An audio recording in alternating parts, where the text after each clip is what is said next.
नमस्कार, मैं हूं राम विश्वकर्मा। आप देख रहे हैं नवभारत टाइम्स। ईरान में जोरदार कोहराम मचा हुआ है। लाखों की संख्या में लोग सड़कों पर उतरे हुए हैं। ईरान की सरकार और ईरान के सुप्रीम लीडर अली खामेनेई के खिलाफ जमकर नारेबाजी की जा रही है। हालात ऐसे बेकाबू हो गए हैं कि जिन अली खामेनेई को ईरान में पूजा जाता था, उन्हीं को ईरान की जनता आतंकी बता रही है। इतना ही नहीं, इस्लामिक स्टेट ईरान की मुस्लिम बहुल आबादी ने अपने ही हाथों कई मस्जिदों को फूंक डाला है। लगातार नारेबाजी और हिंसक प्रदर्शनों के बीच ईरान की सेना और सरकार अब आंदोलनकारियों से सख्ती से निपट रही है। ईरान की सड़कें शवों से पटे पड़े हैं। कोई नहीं जानता कि कब सेना की गोलियों का वे शिकार हो जाएंगे। अब तक 544 लोगों की इस पूरे आंदोलन में मौत हो चुकी है, जबकि 10,000 से ज्यादा लोगों को बंदी बना लिया गया है।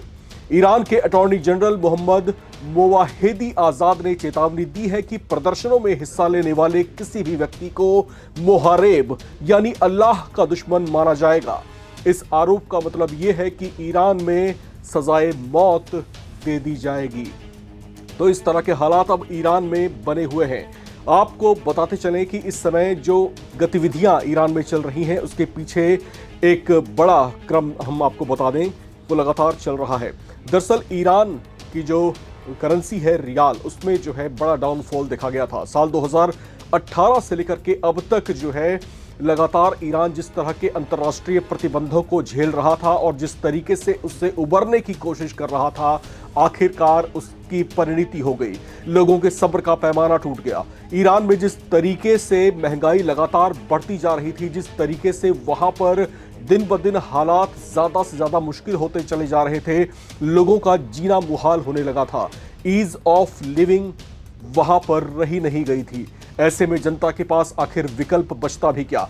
इसके ऊपर से शिगुफा ये था कि ईरान में जो कड़े प्रतिबंध, इस्लामिक प्रतिबंध लगाए गए थे, उससे भी वहां की जनता लगातार त्रस्त हो गई थी।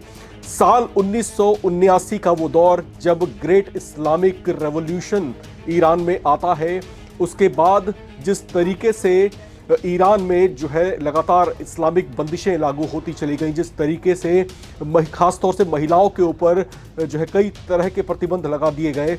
वो खुले में घूम नहीं सकती थीं, उनको हिजाब जो है पूरी तरीके से कंपल्शन कर दिया गया। इसके खिलाफ 1979 के बाद से ही लगातार कई बड़े प्रदर्शन हुए। लेकिन अब जो घटनाक्रम इस समय ईरान में घटित हो रहा है, उसको ईरान के इतिहास का अब तक का सबसे बड़ा आंदोलन कहा जा रहा है। सबसे महत्वपूर्ण बात यह कि ईरान दुनिया भर में अपने कड़े इस्लामिक लॉ के लिए भी जाना जाता है, लेकिन अब इस्लामिक जनता ही ईरान की इससे इतनी आजिज आ चुकी है कि उसने अपनी ही सरकार और भगवान की तरह पूजे जाते रहे अली खामेनेई के खिलाफ विद्रोह का बिगुल फूंक दिया है। वहां के गांव-गांव, कस्बे-कस्बे, शहर-शहर में लाखों की संख्या में लोग सड़कों पर उतरे हुए हैं। लगातार सेना, सरकार उनको आगाह कर रही है कि वे अपने घरों में लौट जाएं, वरना उनकी जान जा सकती है। ताबड़तोड़ गोलीबारी चल रही है, जबरन लोगों को पकड़ा जा रहा है, आंदोलन को किसी तरीके से कुचलने की कोशिशें की जा रही हैं। लेकिन लोगों के गुस्से का उफान ऐसा है कि वे किसी के नियंत्रण में आते हुए दिखाई नहीं दे रहे। ऐसे में अली खामेनेई सरकार के सामने अब जो है बड़ी चुनौती खड़ी हो गई है कि आखिर वो इस हालात को नियंत्रित कैसे करेंगे। इससे महत्वपूर्ण बात ये कि उनके मन में एक खौफ पैदा हो गया है, एक डर पैदा हो गया है कि कहीं सत्ता का नियंत्रण उनके हाथ से ना सरक जाए, कहीं वे सत्ता से बेदखल ना हो जाएं, कहीं वे अमेरिका की साजिशों का शिकार ना हो जाए, जैसा कि अली खामेनेई पहले भी जिताते और बताते रहे हैं। अली खामेनेई की तरफ से जो पहले बयान आते रहे हैं, वे खास तौर से अपने देश की जनता से ये अपीलें करते रहे हैं कि ये मुश्किल दौर है, ये मुश्किल की घड़ी है, हम सबको एकजुट रहना है, अमेरिका के किसी भी षड्यंत्र को पूरा नहीं होने देना। लेकिन जनता आखिर कब तक इन हालात से निपटती रहती, जनता आखिर कैसे इससे जूझती रहती। आखिरकार उनके सब्र का पैमाना भर गया और फिर अब ईरान की जो कठोर इस्लामिक शासन प्रणाली है, उसके खिलाफ वे मुखर होकर सड़कों पर उतर आए हैं। वे खास तौर से अब ये मांग कर रहे हैं कि हमें एक उभरता हुआ ईरान चाहिए, हमें एक लिबरल ईरान चाहिए, हमें आधुनिक दौर का ईरान चाहिए, न कि धर्म के बंदिशों और बेड़ियों में जकड़ा हुआ ईरान चाहिए। 1979 से पहले के दौर की बात करें तो ये वो ईरान था जहां पर महिलाओं को स्वच्छंदता की बात थी, वहाँ पर जो है महिलाएं स्वच्छंद रूप से घूम सकती थी, उन्हें कई तरह की जो है आज़ादी थी, उन पर जो है इस तरह की बंदिशें नहीं थोपी गई थी कि वो पर्दे में ही रहें। और अब अगर हम उसकी तुलना करते हैं तो ईरान में इस तरह के कठोर नियम कायदे हैं कि अगर महिलाएं हिजाब से बाहर रहें या फिर किसी पर पुरुष के साथ में कहीं आती जाती पकड़ी जाएं तो उन्हें जो है कोड़े मारने के दंड का प्रावधान भी है। तो ऐसे हालात में जहां पर इस तरीके से धार्मिक कुंठाएं लोगों के मन में वास कर रही थीं, आखिरकार जनता ने खुद उन बेड़ियों को तोड़ने की अब कोशिश की है। वे खुद अब ईरान की सड़कों पर उतरे हुए हैं। उन्होंने दिखा दिया कि बदलाव ही एकमात्र रास्ता है जिससे ईरान का भविष्य किसी तरीके से सुरक्षित बच सकता है।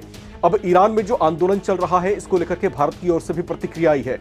जो भारत के विदेश सचिव हैं विक्रम मिस्री, उन्होंने एक स्टेटमेंट यहां पर अभी जारी किया है। उन्होंने कहा है कि ईरान के हालात पर हमारी जो है नजदीक से निगाहें बनी हुई हैं और खास तौर से ईरान में जो भारतीय छात्र रह रहे हैं उनको लेकर के उन्होंने एक अपडेट जारी किया है। उन्होंने साफ तौर से कहा है कि ईरान में जो भारतीय नागरिक हैं वो पूरी तरीके से सुरक्षित हैं। हालांकि तमाम तरह की पाबंदियां वहां पर इस समय चल रही हैं, लेकिन जो मॉनिटर हिंदुस्तान इस समय कर रहा है उसके मुताबिक वहां पर जो भारतीय छात्र हैं पूरी तरीके से सुरक्षित हैं।